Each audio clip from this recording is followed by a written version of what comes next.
ముఖ్యమంత్రి రేవంత్ రెడ్డి విదేశాల నుంచి తిరిగి వస్తూనే పార్టీలో ప్రస్తుత పరిస్థితులపై ఫోకస్ పెట్టినట్టు తెలుస్తోంది. ఇవాళ సాయంత్రం సీఎం రేవంత్ తో పార్టీ ఎమ్మెల్యేలు ఎమ్మెల్సీలు భేటీ కానున్నారు. తాజా పరిణామాల క్రమంలో తమ వాయిస్ అందరి సమక్షంలో మరోసారి వినిపించేందుకు ఎమ్మెల్యేలు సిద్ధమైనట్టు తెలుస్తోంది. అధికార పార్టీలో కొండా ఫ్యామిలీ వ్యవహారం పతాక స్థాయికి చేరుకుంది. సీఎం రేవంత్ పైన వ్యాఖ్యలు చేసిన కొండా పైన చర్యలు తీసుకోవాలని ఆయన మద్దతుగా నిలుస్తున్న పార్టీ ఎమ్మెల్యేలు ఎమ్మెల్సీలు గట్టిగా డిమాండ్ చేస్తున్నారు. పార్టీ అధినాయకత్వం సైతం ఈ పరిణామాలను సీరియస్ గా తీసుకుంది. దీంతో విదేశీ పర్యటన పూర్తి చేసుకుని వచ్చిన సీఎం రేవంత్ ఈ వివాదం పైన కీలక నిర్ణయం తీసుకునేందుకు సిద్ధమవుతున్నట్టు తెలుస్తోంది.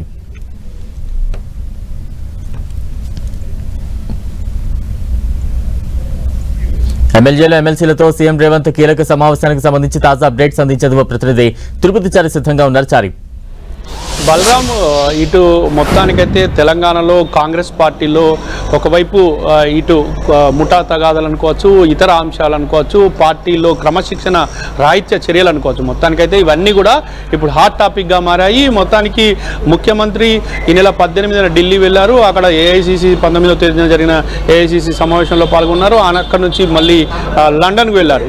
లండన్ పర్యటన ముగించుకొని ఈరోజు తెల్లవారుజామున ఆయన హైదరాబాద్ చేరుకున్నారు. హైదరాబాద్ చేరుకున్న తర్వాత పూర్తిగా అంటే ఈ 5 రోజుల 6 రోజుల పర్యటన అనంతరము మొత్తానికి కాంగ్రెస్ పార్టీలో అనేక అంశాలు ఏర్పడ్డాయి, అనేక సంక్షోభానికి సంబంధించిన అంశాలు ఏర్పడ్డాయని కూడా చెప్పుకోవచ్చు. మొత్తానికి కాంగ్రెస్ పార్టీలో అంతర్గత పోరు కొనసాగుతుంది అనేది మనం చెప్పుకోవచ్చు. అంతర్గత పోరులో భాగంగా ఇప్పటికే ఒకవైపు చిన్నారెడ్డి వ్యవహారం, ఇటు మెగారెడ్డి చిన్నారెడ్డి వ్యవహారం, ఇప్పుడు కొండా సురేఖ వరంగల్ ఎమ్మెల్యేల వ్యవహారం, కొండా సురేఖ కూతురు సుస్మితా పటేల్ చేసిన వ్యాఖ్యలకు ఇప్పుడు మొత్తానికైతే ఈ అంశాలన్నీ హాట్ టాపిక్గా మారాయి. వీటన్నిటిపైన ఈరోజు ముఖ్యమంత్రి వీటన్నిటిపైన అందుబాటులో ఉన్న ఎమ్మెల్యేలు ఎమ్మెల్సీలు విప్లతో కీలకంగా సమావేశమై వీటిపైన చర్చించే అవకాశం ఉంది. ఇప్పటికే పార్టీ పరంగా క్రమశిక్షణ సంఘం నోటీసులు ఇచ్చింది. ఆ నోటీసుల పైన వాళ్ళు వివరణ ఇచ్చినప్పటికీ ఆ వివరణతో కూడా ఇటు కొండా సురేఖ ఇచ్చిన వివరణ పట్ల ఇటు క్రమశిక్షణకు సంబంధించి ఆ పార్టీ కూడా ఎక్కడ సంతృప్తి చెందలేదు. దీంతో ఈ వ్యవహారం అంతా ఇప్పుడు ముఖ్యమంత్రి దృష్టికి వెళ్తుంది. ఈరోజు ఎమ్మెల్యేలు ఇప్పటికే కొండా సురేఖ వ్యతిరేకంగా ప్రెస్ మీట్ పెట్టి ఆమెకు వ్యతిరేకంగా చెప్పడం జరిగింది. ఆమెను బర్తరఫ్ చేయాలంటూ, ఆమెను మంత్రి పదవి నుంచి తొలగించాలంటూ డిమాండ్ చేస్తున్న పరిస్థితి ఉంది. ఈ రకంగా ఈరోజు ఈ సమావేశంలో అనేక కీలక అంశాలపై లోతుగా చర్చ జరిగే అవకాశం ఉంది. ఒకవైపు లండన్ పర్యటన అనంతరం అమెరికాకు అనుమతించకపోవడం లాంటి అంశాలతో పాటు ప్రధానంగా కొండా సురేఖ, ఇటు చిన్నారెడ్డి, పార్టీలో ఇతర ఎక్కడెక్కడ ఇబ్బందులు ఉన్నాయో వాటన్నిటిపైన కూడా ముఖ్యమంత్రితో ఎమ్మెల్యేలు ముఖ్యమంత్రి దృష్టికి తీసుకొచ్చే అవకాశం ఉంది. ఎమ్మెల్సీలు విప్పులు అన్నిటి మీద చర్చించిన తర్వాత ముఖ్యమంత్రి ఏ విధంగా ముందుకు పోతాడు, ఇటు పిసిసి చీఫ్తోని మళ్ళీ మాట్లాడి ఇలాంటి క్రమశిక్షణ చర్యలపైన ఎలాంటి చర్యలు తీసుకోవాలనే ఆలోచన చేస్తున్నట్టుగా మనకు తెలుస్తోంది. మొత్తానికైతే ఒకవైపు తెలంగాణలో కాంగ్రెస్ పార్టీలో నెలకొన్న ఈ తాజా పరిణామాలన్నీ ఒక ఆందోళనకరంగా నెలకొన్నాయి. ఇటు కొండా సురేఖ వర్గీయులు మాత్రం ఇటు ఆమె బీసీ బిడ్డ, ఒకవైపు మహిళా మంత్రి కాబట్టి ఆమెపై ఎలాంటి చర్యలు తీసుకోవద్దు, కొండా సురేఖకు సుస్మితా పటేల్కు సంబంధం లేదంటూ వాళ్ళు వ్యాఖ్యానిస్తున్నారు. కానీ చాలామంది ఎమ్మెల్యేలు, వరంగల్ ఎమ్మెల్యేలు, అదేవిధంగా హైదరాబాద్కు సంబంధించిన ఎమ్మెల్యేలు, చాలామంది విప్పులు, సీఎం అనుచర వర్గం అంతా కూడా కొండా సురేఖపై ఖచ్చితంగా వేటు వేయాలంటూ కూడా ఒకవైపు కోరుతున్న పరిస్థితి ఉంది. మొత్తానికైతే ఈరోజు వారంతా కూడా సీఎం కలవబోతున్నారు. ఆ తర్వాత సీఎం కలిసిన తర్వాత వాళ్ళు ఏ అంశాలపై చర్చించబోతున్నారు, ఏ అంశాలపైన చర్చించిన తర్వాత ఎలాంటి నిర్ణయాలు తీసుకోబోతున్నారు అనేది టాపిక్గా మారిందని చెప్పుకోవచ్చు.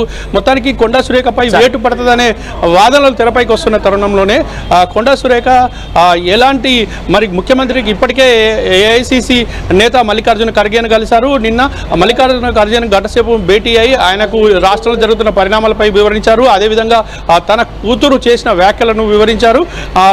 తన తప్పేం లేదు, ఆమె సొంతగా కుటుంబం ఉన్నది, ఆమె సొంతగా చేసింది వ్యాఖ్యలు అంటూ కూడా ఆమె వివరించినప్పటికీ ఇవన్నీ మీరు ఇక్కడ ఇవ్వాల్సిన అవసరం లేదంటూ కూడా ఖర్గే సూచించినట్టుగా మనకు సమాచారం అందుతుంది. అయితే పార్టీ మీ రాష్ట్ర పార్టీకే, రాష్ట్ర క్రమశిక్షణ కమిటీకే మీరు చెప్పాలంటూ కూడా ఆయన సూచించారు. దీంతో కొండా సురేఖ వెనక్కి తిరిగింది. ఈరోజు మరి ముఖ్యమంత్రికి ఆమె వివరణ ఇస్తారా లేకపోతే నేరుగా ఏం చేయబోతున్నారనేది మనకు హాట్ టాపిక్గా చెప్పుకోవచ్చు. బలరాం. సరే, అంటే కొండా సురేఖ ఏమైనా సీఎంను కలిసేందుకు అపాయింట్మెంట్ కోరారా? దానికి సంబంధించి ఏమైనా అప్డేట్ ఉందా? మరోవైపు ఇప్పటికే ఎమ్మెల్యేలు కావచ్చు, ఎమ్మెల్సీలు కావచ్చు, కాంగ్రెస్ పార్టీకి చెందిన వారు కఠిన చర్యలు తీసుకోవాలంటూ కూడా మొన్న ప్రెస్ మీట్ ముందు వచ్చిన సిచ్యువేషన్ ఉంది. ఈ రోజు ఈ కీలక సమావేశంలో ఎటువంటి బలమైన వాదన వినిపించే అవకాశం ఉంది? ఇప్పటికే కొండా ఫ్యామిలీకి సంబంధించి 2-3 సార్లు క్రమశిక్షణ కమిటీ ముందుకు వెళ్లడం, కొన్ని చర్యలు తీసుకోవడం జరుగుతోంది. ఈసారి ఏమైనా కఠిన ఆంక్షలు కావచ్చు, చర్యలు కావచ్చు ఉండే అవకాశం ఉందా ప్రభుత్వం తరపు నుంచి, కాంగ్రెస్ పార్టీ నుంచి? ఖచ్చితంగా. ఒకవైపు బలరాం ఈరోజు ముఖ్యమంత్రితో ఎమ్మెల్యేలు భేటీ, ఎమ్మెల్సీలు, విప్పులు భేటీ అయిన తర్వాత ముఖ్యమంత్రి అటు టీపీసీసీ చీఫ్తో కాంగ్రెస్ పార్టీ అధిష్టానంతో మాట్లాడే అవకాశం ఉంది. మాట్లాడిన తర్వాత ఖచ్చితంగా వేటు వేసే అవకాశం. ఇప్పటికే కాంగ్రెస్ పార్టీకి సంబంధించిన ఒక నేతపై తాజాగా గడిచిన వారం రోజుల్లో ఒకరిపై వేటు పడింది. ఈ వారం రోజుల్లోనే ఈ ఎపిసోడ్లు అన్నీ జరిగాయి. ఇటు చెన్నారెడ్డి, మేఘారెడ్డి, ఇటు కొండ సురేఖ కూతురు వ్యాఖ్యలు, కొండ సురేఖ వివరణ, మళ్ళీ కొండ సురేఖ ఏఐసిసి ఖర్గేను కలిసి రావడం, నేతను కలిసి రావడం, ఇలాంటి అన్ని పరిణామాల నేపథ్యంలో మొత్తానికైతే కొండ సురేఖపై వేటు తప్పదనే భావన వినిపిస్తుంది.